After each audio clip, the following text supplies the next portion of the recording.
সবাইকে আসসালামু আলাইকুম। আজ আপনাদের রান্না করে দেখাবো টমেটোর খাট্টা। খেতে অসাধারণ মজা আর রান্না খুবই সহজ। টমেটোর খাট্টাকে অনেকে টমেটোর টকও বলে। টমেটোর টক রান্নাতে ছোট মাছ ব্যবহার করা হয় আর টমেটোর খাট্টা রান্নাতে কোনো ধরনের মাছ ব্যবহার করা হয় না। প্রচণ্ড গরমে টমেটোর খাট্টা আমাদের শরীরের জন্য অনেক উপকারী। টমেটোর খাট্টা রান্না করার জন্য আমাদের লাগবে পাকা টমেটো। আজকে এখানে আমি 1 কেজি টমেটো ব্যবহার করব টমেটোর খাট্টা রান্না করার জন্য। লাল টুকটুকে পাকা টমেটো এবং যে টমেটোগুলো নরম হয়ে যায়, এই টমেটো দিয়ে খাট্টা রান্না করলে খাট্টার কালারও সুন্দর হয়, খেতেও ভালো লাগে। তবে অল্প পাকা টমেটো দিয়ে এই খাট্টাটা রান্না করা যাবে। টমেটোগুলোকে খুব ভালো করে ধুয়ে আমি এরকম ছোটো ছোটো টুকরো করে কেটে নিয়েছি। খাট্টা রান্নার জন্য টমেটোর কালার যত সুন্দর হবে, খাট্টার কালারও কিন্তু তত সুন্দর হবে। খাট্টা রান্না করার জন্য চুলায় একটি হাঁড়িতে দিয়ে দিব 2 কাপ পরিমাণ পানি,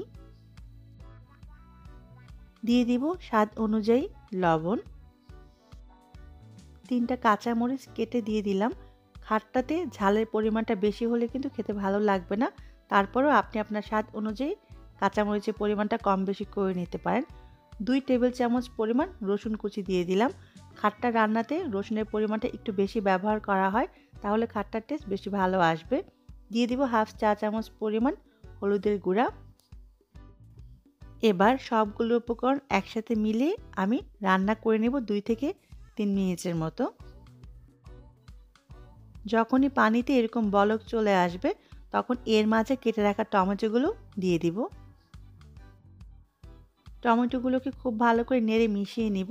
টমেটো থেকে অনেকখানি পানি বের হবে। চুলা আঁচটা মাঝারি করে টমেটোগুলোকে ঢেকে দিব এবং রান্না করব 5 থেকে 6 মিনিটের মতো। ফিরে এলাম 6 মিনিট পরে। টমেটোগুলো কিন্তু অনেক সুন্দরভাবে সেদ্ধ হয়ে গেছে। বেশি পাকা টমেটো হওয়ার জন্য খুব একটা সময় লাগেনি। তবে টমেটোটা যদি খুব বেশি পাকা না হয়, তাহলে সময়টা আরেকটু বেশি লাগবে। এভাবে চেপে চেপে টমেটোগুলোকে আমি একটু ভেঙে দিব।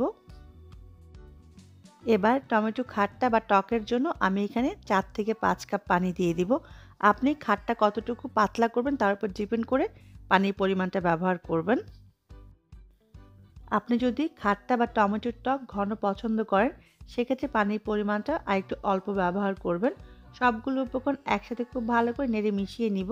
চুলা আঁচটা মাঝারি করে আমি ঢেকে দিব 10 থেকে 15 মিনিটের জন্য। ফিরে এলাম 15 মিনিট পরে। টমেটোটা বেশি পাকা হওয়ার জন্য খুব সহজেই কিন্তু সেদ্ধ হয়ে গেছে। দেখুন টমেটোর খোসা টমেটো থেকে একেবারে আলাদা হয়ে গেছে। এই পর্যায়ে ডাল ঘুটনি অথবা হ্যান্ড হুইক্স দিয়ে খুব ভালো করে টমেটোগুলো একটু ঘুটে দিতে হবে। এভাবে ঘুটে দিলে টমেটোগুলো গলে যাবে এবং যে রসুন এবং কাঁচামরিচ ব্যবহার করেছিলাম, এগুলো গলে যাবে। অনেকেই টমেটোর টকে বা খাট্টাতে এই টমেটোর খোসার বিচিটা পছন্দ করেন না, তারা আমার মতো এভাবে ছেঁকে নেবেন। যারা পছন্দ করেন তাদের ছেঁকে নেওয়ার কোনো প্রয়োজন নেই।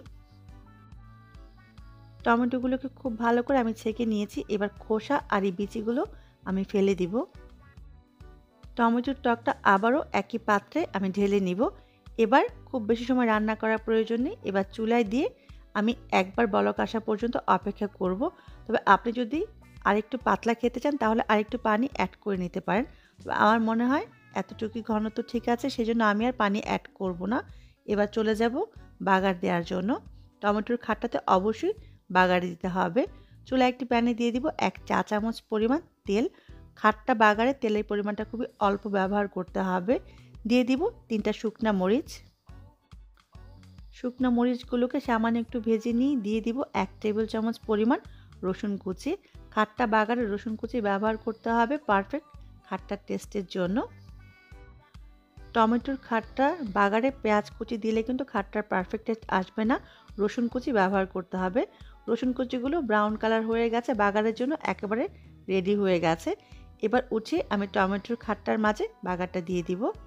বাগারটা দেওয়ার পরে আর খুব বেশি সময় চুলায় রাখা যাবে না, মিনিট খানেকের মতো চুলায় রাখবো। এর মাঝে আমি ধনেপাতা কুচি দিয়ে দিয়েছি 2 টেবিল চামচ পরিমাণ। ধনেপাতা দেওয়ার সময়টা আমার ক্যামেরা বন্দি হয়নি। ধনেপাতা দিয়ে আমি চুলাটা বন্ধ করে দিয়েছি। এবার নামিয়ে পরিবেশন করুন খুবই মজার টমেটোর খাট্টা বা টমেটোর টক। নামানোর আগে অবশ্যই লবণটা চেক করে নেবেন। দেখলেন তো কত সহজেই তৈরি হয়ে গেল খুবই মজার টমেটোর খাট্টা বা টমেটোর টক।